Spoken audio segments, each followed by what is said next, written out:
All right, what's up? What's up? This is your boy Tyree from Rocky Mike Television. Your boy Tyree? Yeah, this is my man Steve. Yeah. Listen, we're here at South Hagerstown High School. I see one of the most amazing assemblies. Listen, this dude, this dude's a trip.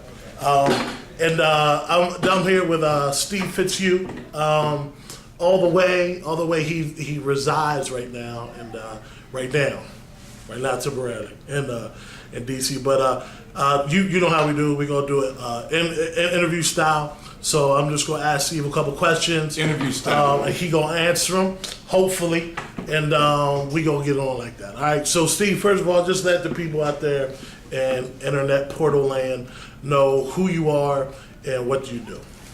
My name is Steve Fitzhugh, and I'm a motivational speaker, primarily with teenagers as a national spokesperson for the Fellowship of Christian Athletes One Way to Play Drug-Free program. But I also spend a lot of time on college campuses and NCAA athletes and pro teams doing pro chapel services, et cetera. Okay, all right. And so like what do you do outside of doing the assemblies? Well, I wear a couple hats. One of them is I have a youth center in Southeast DC called The House, which is an after-school teen drop-in center where we have a recording studio, computer lab, fitness center, culinary arts program, and one of DC's most underserved communities, as we put it, the Anacostia community. And we're at thehousedc.org, and students come over from Anacostia High School after school and hang out, and we use that as a foundation by which we can touch their lives and give them some of the skills and the handles they need for the truth they need to do life. Okay, well, excellent. When do you know when all that started? The house, when did that? Yeah, I'm one of the co-founders, and Okay. we started in '99. So we just finished our 10th year. Excellent. And we're in our 11th year, and it's a faith-based nonprofit. And another colleague of mine who played with the Cleveland Browns, Ricky Bolden, he was one of my partners who helped me start. We all started this at the same time. So it's a great spot, you know. And when I'm not traveling, that's what I'm doing. I'm hanging out at the house. All right, cool. So see, he just doesn't go around and just with the luxuries of driving all the time, bouncing back and forth to different schools. He actually does something. He's out there in the community doing his thing. Yeah. Throwing the thug thizzle. Throw the thing. Fishes up. And so like I see today's assembly. You have a way of just grabbing the students' attention. I don't know if it was the threat that you made or whether it's just your approach. How long have you been doing the motivational speaker thing? Yeah, I've been doing this ever since I left the league, you know, and '88.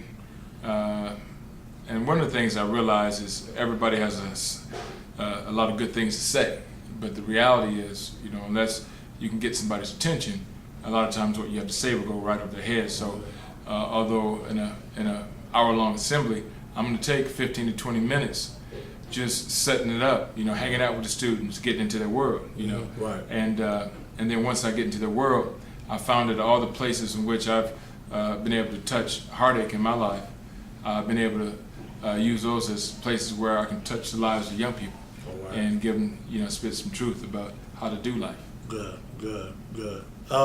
Where all have you been? Whereas hanging out with the Eagles and cutting the chickens.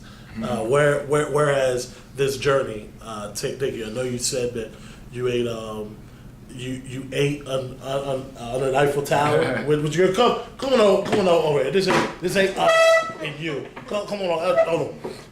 Go put your head in there. All right, this is baby girl right here. All right. So just tell everybody, where this journey. I say, by the way, it's what's the name of today in Prince George's County? It's bring your child to work. Take child to work. Take your child to work there. She hanging out with senior high school.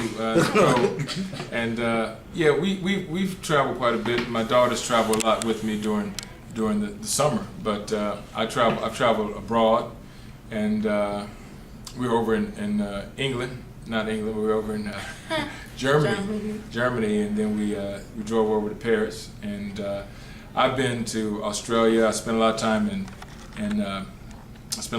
Africa. I love going to Africa. I'll be back in Africa this summer. This fall. I'll be in Uganda this summer. And I've been to Bulawayo in Zimbabwe, and I've been to Soweto, and then all throughout the United States. We've had a chance to travel to, I'm averaging somewhere 150 high schools a year, give or take, 10 to 20. And in doing that, we get a chance to interact with all demographics of teenagers in America. And I have, a couple teenagers in my house, so I know how to put the hammer down. But no, but for real though, every month I'll go to some city and do about a dozen high schools there. And then the NCAA has a mandatory 2 drug talk for NCAA athletes. And so just spoke with Baylor athletes and University of Baylor, Baylor University, and I've been to Alabama and been to Troy and been different ones, WVU, and just trying to put the knowledge out there. Tabor College this past year, and just came back from Westminster College in Utah. So I get a chance to hit a lot of different sites in a lot of different places, and a lot of different demographics, all white, all black, all Asian, Puerto Rican, polka dot, whatnot. So I get a chance to put truth out there in a lot of different places. All right. Your mom if I get my seat back? All right, do you want to tell anybody anything? What's up, Pookie? What's up, Woo? Bye. All right. A woman of few words until she gets back home, right? Yeah. in the car. So one of the last things I want to ask you is we already talked about where you've been.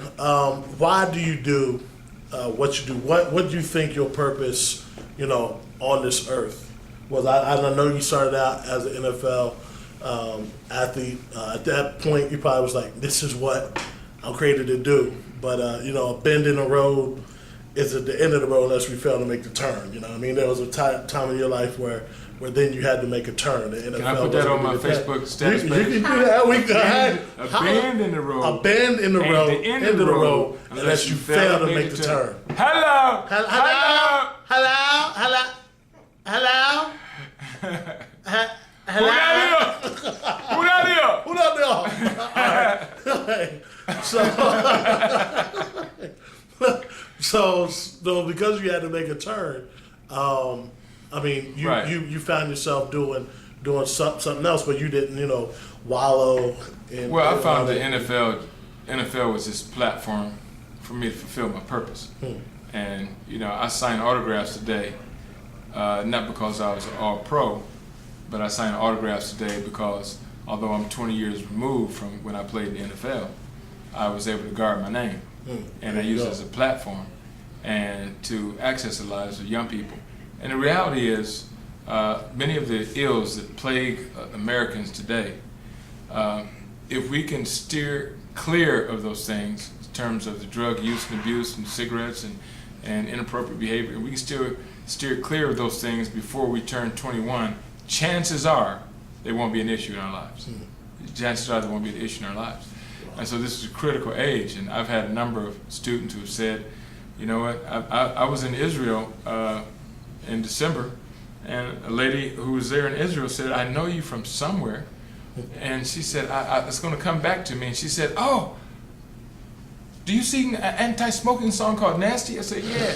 She said, you came to my school when I was in high school, and I heard you at my college. Wow. She said, when I was in high school, that was the reason why I stopped smoking. Wow. Because I didn't want to be considered as one of those nasty people that smoke. Wow. And so here I am in Israel talking to somebody who stopped smoking in high school because, of the influence I was able to have with one of my tools that I use. Wow. So it's imperative. If we can make it happen before you turn 21, and then after 21, the work I do with college students and work I do with adults is they need to understand that there's still a whole lot of life left. And I had a lot of tragedy in my life, but you couldn't have told me that without one successful marriage in my family, that my wife and I would be married for 20 years and have a kind of family we have and go on vacation and do things I never